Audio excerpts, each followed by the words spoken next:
Halo semuanya, di sesi kali ini kita akan coba bedah salah satu topik paling fundamental di dunia bisnis. Gimana sih sebuah perusahaan itu nentuin tujuannya dan gimana mereka merancang strategi raksasa buat mencapainya. Anggap aja ini kayak kita ngintip cetak biru di balik setiap keputusan besar yang kita lihat di berita. Oke, yuk kita mulai dari sini.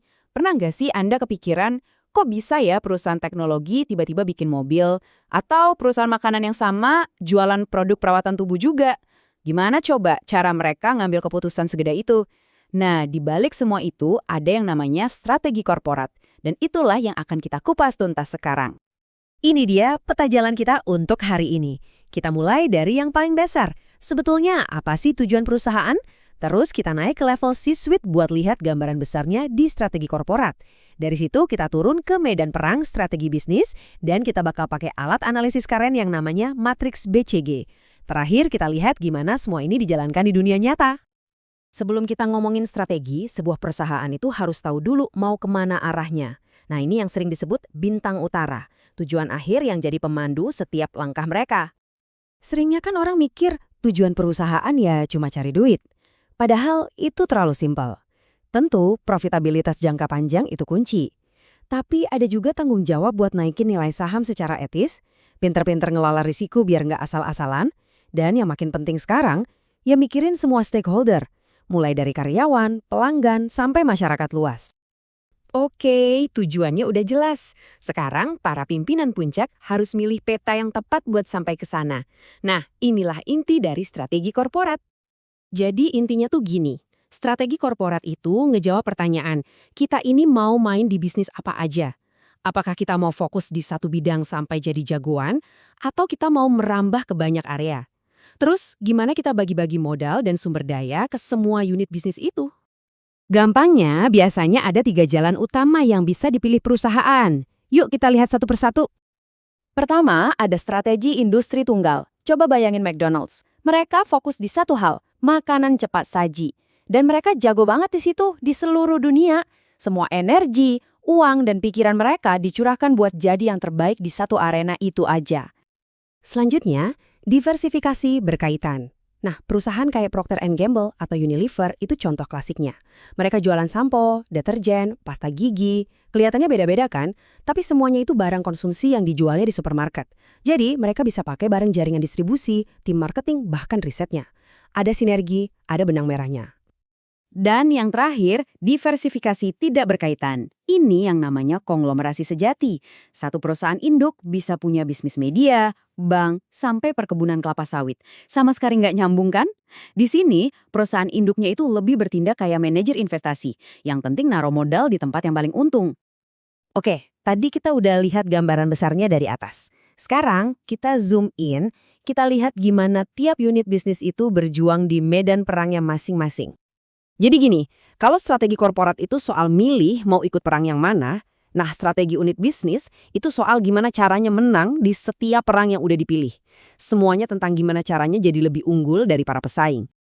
Nah, gimana caranya perusahaan raksasa memutuskan bisnis mana yang harus disuntik dana, mana yang dipertahankan, dan mana yang harus dilepas? Salah satu alat paling legendaris buat ini adalah Matrix BCG. Anggap aja ini cara buat mengkategorikan pasukan bisnis Anda. Matriks ini tuh dasarnya simple tapi powerful banget. Sumbu vertikalnya ngukur seberapa cepat pasarnya tumbuh. Ini ngasih tahu kita seberapa banyak investasi yang dibutuhin. Terus, sumbu horizontalnya ngukur seberapa kuat posisi kita dibanding pesaing terberat. Ini nunjukin seberapa banyak duit yang bisa dihasilin. Dari dua sumbu tadi muncullah 4 kuadran.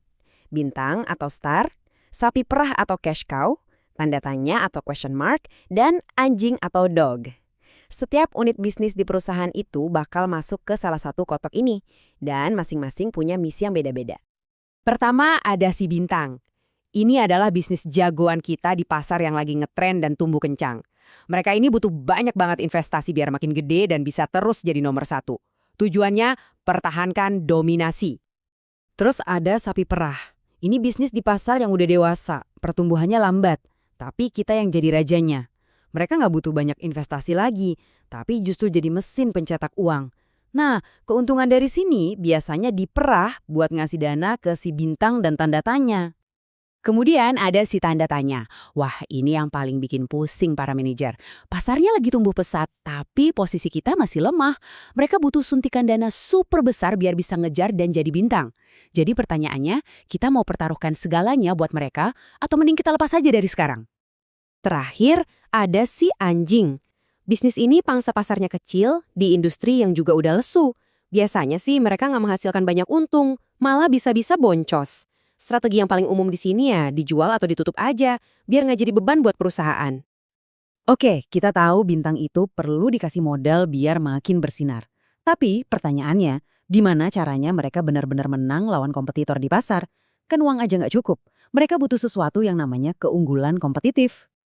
Nah, ini dia jantung dari strategi bisnis. Menemukan dan membangun gerakan kemenangan Anda, atau yang para ahli sebut sebagai competitive advantage. Buat ngerti medan perangnya, para ahli strategi biasanya memetakan semua tekanan yang ada. Mereka nggak cuma ngeliatin pesaing di depan mata, tapi juga ancaman dari pemain baru, dari produk pengganti, sampai seberapa kuat posisi tawar pemasok dan pembeli mereka. Nah, yang menarik banget dari sini adalah, pada dasarnya cuma ada dua cara utama buat membangun keunggulan yang awet. Pilihan pertama, jadi yang paling murah lewat strategi keunggulan biaya rendah. Pikirin aja Walmart. Atau pilihan kedua, jadi yang paling unik dan beda lewat strategi diferensiasi. Kayak BMW dengan mobil mewahnya, atau Coca-Cola dengan brandnya yang legendaris itu. Punya strategi hebat di atas kertas itu satu hal. Tapi gimana caranya perusahaan beneran ngejalanin itu semua di operasi mereka sehari-hari? Disinilah konsep rantai nilai atau value chain jadi penting. Ini ibaratnya kita membedah semua aktivitas perusahaan, dari mulai cari bahan baku, proses produksi, marketing, sampai layanan after sales. Dengan menganalisis tiap mata rantai ini, perusahaan bisa nemuin di mana mereka bisa pangkas biaya buat strategi harga murah, atau di mana mereka bisa nambahin sentuhan unik buat strategi diferensiasi. Jadi, sebagai penutup, coba deh Anda pikirin sejenak. Ambil merek favorit Anda. Entah itu ponsel yang Anda pakai, sepatu yang Anda suka, atau kedai kopi langganan. Kira-kira mereka menang karena harganya paling murah, atau karena mereka nawarin sesuatu yang begitu unik dan beda sampai Anda rela bayar lebih. Memahami ini adalah langkah pertama untuk melihat dunia bisnis dari kacamata seorang ahli strategi.